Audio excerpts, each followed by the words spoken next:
Hi everyone, my name is Alicia Albrechtsen. When we moved into our new house, we decided to stack our front-loading washer and dryer to give us a little bit more cabinet space in the laundry room. Having the unit stacked has actually been great. My only complaint is I have nowhere to put my laundry basket when I'm unloading the dryer. So I decided to design a shelf that goes between the washer and dryer and can also double as a drying rack. Now let's watch the video and see how I did it. This video is sponsored by Timberland Pro. To create the pull-out shelf, I needed to start by building a box-style frame. The box will function not only as the structure to house the shelf, but also as a platform to support the dryer above it. I started by using a circular saw and track guide to cut a 28-inch by 32-inch piece of 3/4-inch thick plywood. I recently gave my entire laundry room a makeover, including building a custom walnut veneer washer and dryer surround. I recently published the makeover video, so make sure to go give it a watch if you want to see how it turned out. It's really good. The idea was to integrate the pull-out shelf into the washer and dryer surround, so that meant applying more wood veneer. I've got the top panel here for the drawer box, and I need to put some walnut veneer on it so it matches the rest of the paneling and the cabinetry. Unlike the full-size panels that I made to wrap the washer and dryer, only a very small part of the front of this is ever going to show, which is good because I don't have much walnut veneer left. So I'm just going to cut this piece and veneer the front half. The back half's going to be covered with the dryer and you'll never see it. I applied paperback walnut wood veneer to my plywood box top. In the makeover video, I go a little bit more into detail about the veneering process. If you're not catching every measurement, don't worry. I've made a set of printable detailed building plans, which you can find by following the link in the description box. I intentionally oversized my veneer sheet a little bit larger than my plywood panel. Once the contact cement that I used was fully cured, I could easily flip the panel over and trim off the excess veneer. The front edge of the plywood will be exposed, so I made sure to cover it with some matching walnut iron-on edge banding. I designed the side supports for the pull-out shelf box to be made from off-the-shelf 1x2 lumber.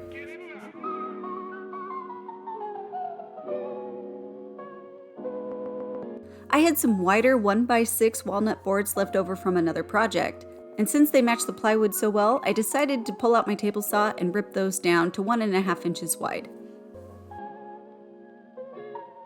With the boards ripped to width, determining the length was easy. I aligned each 1x2 along the side of the plywood panel, and then marked the exact length. I could then cut each 1x2 to length on my miter saw. If you don't have a miter saw, don't worry, a circular saw would work fine. I pulled out a pencil and a speed square and began to mark on the underside of the 1x2s the locations which I needed to pre-drill. I used a 1/8 inch drill bit to drill all the way through the 1x2, and then followed up with a larger 7/16 drill bit to create a recess for the screw heads to sink into. This is called countersinking.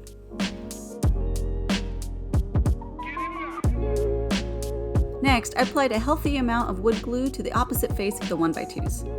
Here's one of my favorite woodworking tips. If you're in a hurry and you don't want to clamp all your pieces together and wait for the wood glue to dry, after adding your wood glue, add a few drops of a quick setting CA glue like DAP Rapid Fuse. When you join your pieces together, the CA glue dries almost instantly, working almost like an invisible clamp, holding the pieces together while the wood glue has time to fully cure. I secured the 1x2s to the plywood panel using 1.5 inch wood screws.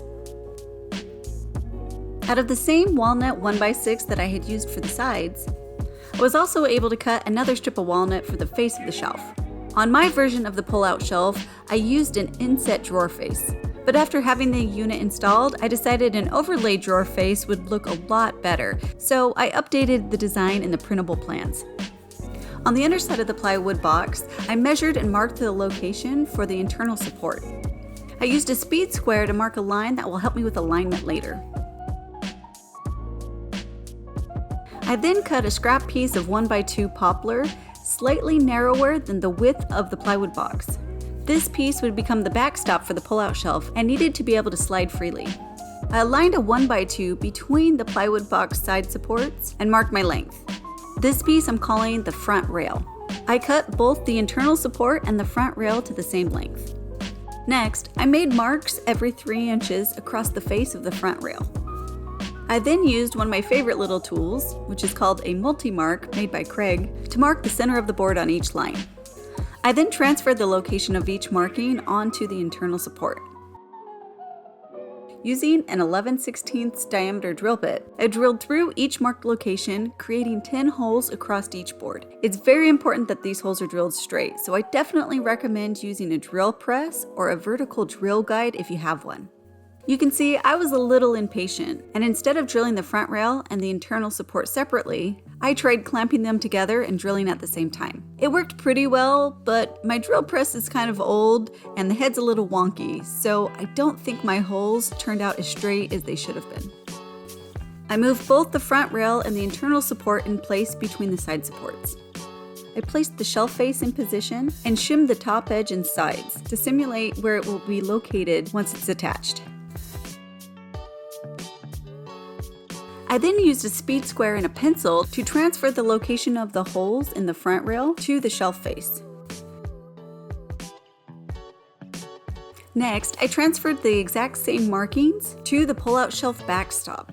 Unlike the shelf face, the shelf backstop will sit flush against the plywood, meaning the hole locations needed to be 1/8 of an inch lower.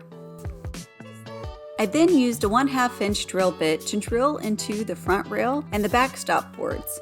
However, on these boards, I only drilled 3/8 of an inch deep, not all the way through. If this is the first pneumatic attic video you've seen, I want to say welcome. Make sure you subscribe and turn on notifications so you don't miss any of our cool DIY projects coming up. At this point, it was time to start tackling the steel tubing, which is a great time to introduce my new apparel sponsor, Timberland Pro. When I'm working with materials like sharp tools and hot sparks, not only do I feel a lot safer, but I also work a lot more efficiently when my body's protected. Before I step out into my workshop, I put on a pair of my Hightower 6-inch alloy toe waterproof work boots. If I'm worried about hot sparks dropping down into my socks, that means I'm not paying attention to what I'm cutting. The extra protection of wearing a 6-inch tall leather boot helps me make sure my ankles and feet are safe no matter what I'm working on. I own several pair of leather boots, and honestly, these 6-inch Hightowers were the first pair that I didn't have to break in. They were comfortable right out of the box. I'm also a big fan of my base plate short sleeve t-shirt. The thicker material helps protect me against nicks and burns, and the extra long length keeps me covered even if I'm bending over. No more plumber's crack. I've been really impressed with all the Timberland Pro gear that I've been wearing lately. I'm sharing the links to these products as well as my new favorite pullover hoodie in the description box, so make sure you check those links out for more information. I used an angle grinder and a cutoff wheel to carefully cut 10 12-inch lengths of 5/8 inch diameter tubing. These will create the outer sleeve of the pull-out rails. For the inner portion of the pull-out rails, I used solid steel rod because I was able to find some remnants at my local steel supply. But a better option definitely would have been 1/2 inch outer diameter steel tubing. I cut 10 28-inch long lengths of rod. Before moving forward, I gave all the steel components a good wipe down using TSP. Steel typically comes from the manufacturer coated in oil. TSP is a heavy-duty degreaser and cleaner. I laid the pre-drilled internal support on my work surface and began inserting my 5/8 inch diameter tube into the holes. I'll be honest, they were a pretty tight fit. I ended up moving to the concrete floor and tapping the tubing in using a hammer.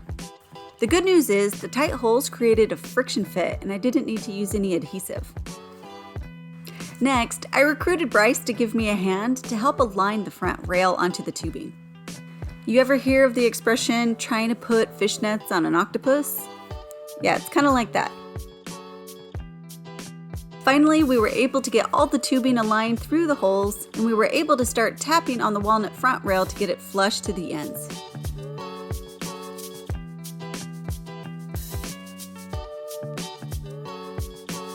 I then placed the sleeve assembly inside the plywood box between the side supports. It was a bit of a tight fit, which is a good thing.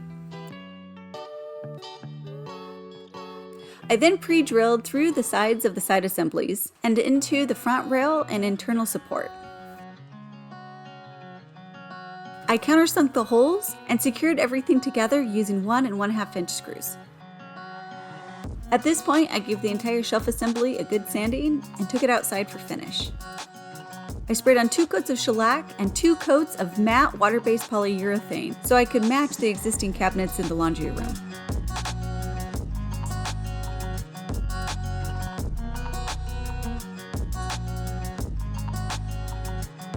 While the finish dried, I once again wiped down the steel rods for the slide assembly using some more TSP. I considered painting the steel rods, but I realized the function of sliding them in and out would eventually scratch them up and they would look terrible. So instead, I opted to wipe down the steel using a couple of coats of clear wax. They might not be the prettiest steel in the world, but at least the wax will keep them protected against moisture. When my finish was fully dried, I brought the shelf assembly back into the shop. Next, I began the process of assembling the sliding shelf.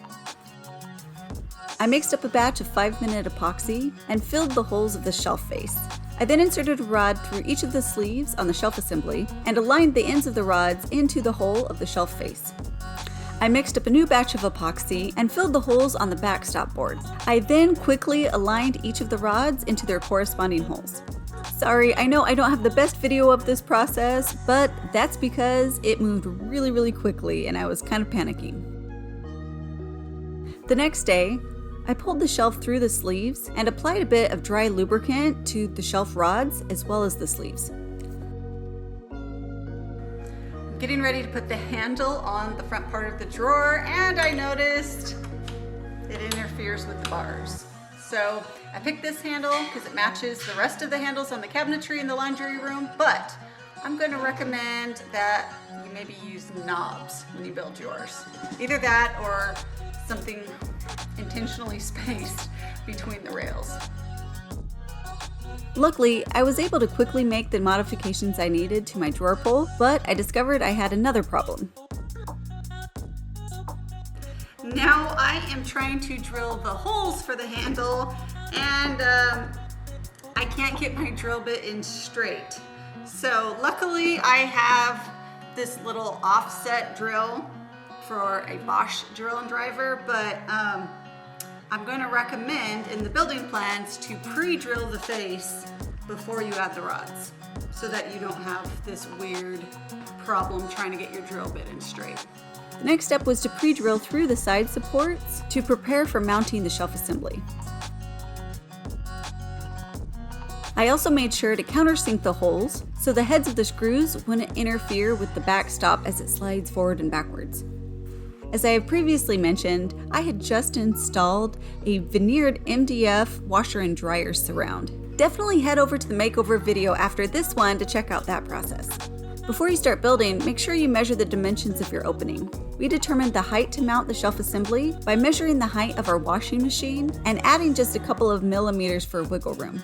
We drove 3-inch screws through the sides of the side support directly into the studs in the wall. Where the shelf attached to the washer and dryer surround, we used 1 1/4 inch screws. You might notice that our shelf assembly doesn't go all the way to the back wall. This will depend on where your water hookups and drain are. We needed to float our assembly a couple inches off the wall so we could still attach our water hoses. The last thing we needed to do was to move our washer and dryer into place.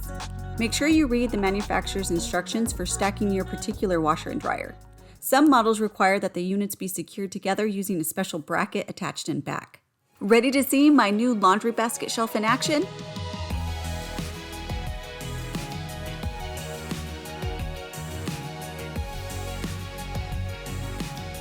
The pull-out shelf is about 15 inches deep, which is deep enough to hold a normal-sized laundry basket, but not so deep that I can't still reach into the dryer to pull things out. This little shelf has made doing laundry so much more convenient. What's cool about the steel rod design of the shelf is how easily it transforms into a drying rack. Maybe I'll actually start hand washing some of my shirts like I'm supposed to. One question I know I'm gonna get is about the extra height added to the stacking washer and dryer. The shelf assembly only adds about 2¼ inches. If you make sure to lower the feet of the dryer all the way down, that puts the control in reach for most people. If you want to see the rest of our laundry room makeover, take a look at this video. And if you like other types of DIY content, check this one out as well. You can score yourself a set of printable building plans by following the link in the description box. As always, thanks for watching, guys.